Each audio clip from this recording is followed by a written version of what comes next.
Example 8 है, chapter कौन सा है, सीक्वेंसेस एंड सीरीज।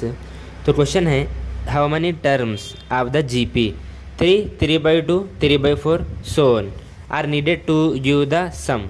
ठीक है, ये जीपी गिवन है यहाँ पे, कितने टर्म्स का सम जो है 3069 अपॉन में 512 बोल के पूछा है। हाउ मनी टर्म्स यानी एन मालूम करना है, फाइंड क्या करना है, एन। ठीक है, जीपी के अंदर ए कितना है बोलो, ए कितना है 3 है। ठीक है, एंड आर क्या होता है बोलो, A2/A1 होता। A2 कितना है यहाँ पे 3/2, A1 कितना है यहाँ पे 3 है। डिनोम 1 लो यहाँ पे, इसको सॉल्व करें तो क्या होता है, 3/2 इंटू 1 को ऊपर लिया तो 3 इधर आता है, कैंसिल आउट करो तो आर कितना है मेरा, आर कितना है 1/2 हुआ।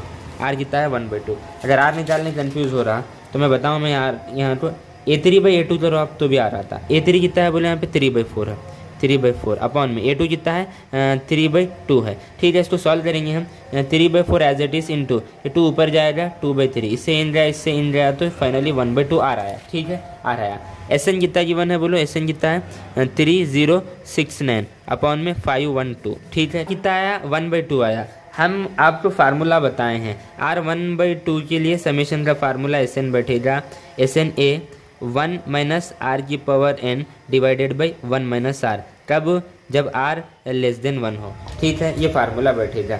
ए पे हम 3 रख देंगे और r पे क्या रखेंगे 1/2 रखेंगे। ठीक है, n मालूम करना है, SN पे क्या रखना है, ये रखना है। SN कितना है मेरा यहाँ पे 3069 अपॉन में 512 इक्वल फार्मूले में रख रहा हूँ। ए कितना है मेरा, A 3 है, देखो 3 1 माइनस आर कितना है 1/2 पावर कितनी है n। ठीक है, डिनोमिनेटर में क्या बचा 1 माइनस आर कितना है 1/2। कुछ नहीं करा, मैं फार्मूले में वैल्यू रखा।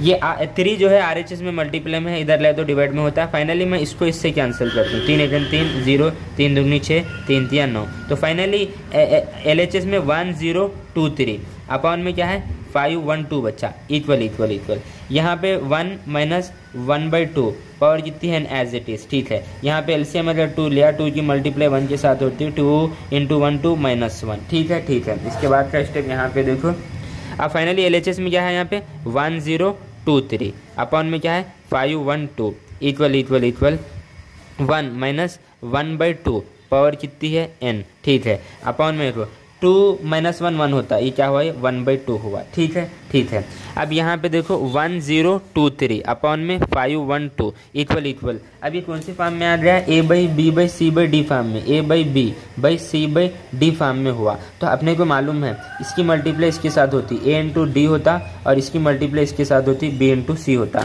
अब देखो ये A/B/C/D फॉर्म में हुआ तो ये 2 फाइनली ऊपर जाएगा। 2 अगर फाइनली ऊपर गया तो क्या बचता है, तो 1 माइनस 1/2 पावर कितनी है n। ये रिजल्ट बच्चा। ठीक है ना, ये 2 इधर क्या है मालूम है, मल्टीप्लाई में है, LHS में ले तो डिवाइड में होता। तो 1023 इंटू 512 इंटू 2 हुआ, देखो इक्वल RHS में 1 माइनस 1/2 पावर कितना बैठा, n बैठा। ठीक है, अब मैं क्या करता हूँ, इस क्वांटिटी को इधर, मैं देखो ये इधर लिख रहा हूँ मैं, 1 माइनस 1/2 पावर कितना है n इक्वल इधर क्या है 1023 डिवाइडेड बाई यहाँ कितना, इसको सॉल्व करो 1024 आता। अब ये माइनस क्वांटिटी RHS भेजे तो प्लस होता, तो फाइनली यहाँ पे 1 और ये पूरी क्वांटिटी RHS में प्लस है, इधर ले तो माइनस होता। 1023 अपॉन में क्या है 1024 इक्वल इधर क्या बचा 1/2 पावर कितनी चल रही, देखो n चल रही, पावर कितनी चल रही, n चल रही। ठीक है, इसके बाद हम सॉल्व करेंगे, यहाँ पे एलसीएम लेंगे। क्या करेंगे, एलसीएम लेंगे।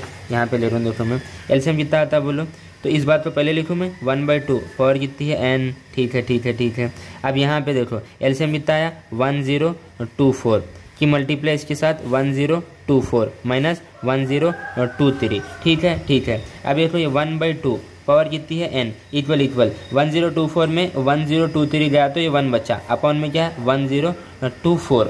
अब यहाँ पे 1 की पावर क्या होता है, 1 की पावर n 2 की पावर n होता, राइट ना। 1/2 पावर कितनी है n, इस बात को 1 की पावर n डिवाइडेड बाई 2 की पावर n। 1 की पावर क्या भी रहते 1 ही होता, तो फाइनली मैं इसको क्या लिखूंगा 1 अपॉन में 2 की पावर n इक्वल 1/1024। ठीक है, यहाँ तक गए हम। अब इसके बाद क्रॉस मल्टीप्लीकेशन करेंगे हम, इसकी मल्टीप्लाई इसके साथ इसके साथ 2 की पावर n इक्वल टू 1024 होता है। ठीक है, अब देखो 2 की पावर n, ये 2 की पावर 10 होता है, 2 की पावर और 10 होता। अब इसको कैंसिल करो, n कितना है 10, यानी 10 टर्म्स का सम जो है इतना बढ़ता 3069 अपॉन में 512। तो n की वैल्यू कितनी आ गई 10। इसे नोट करो आप।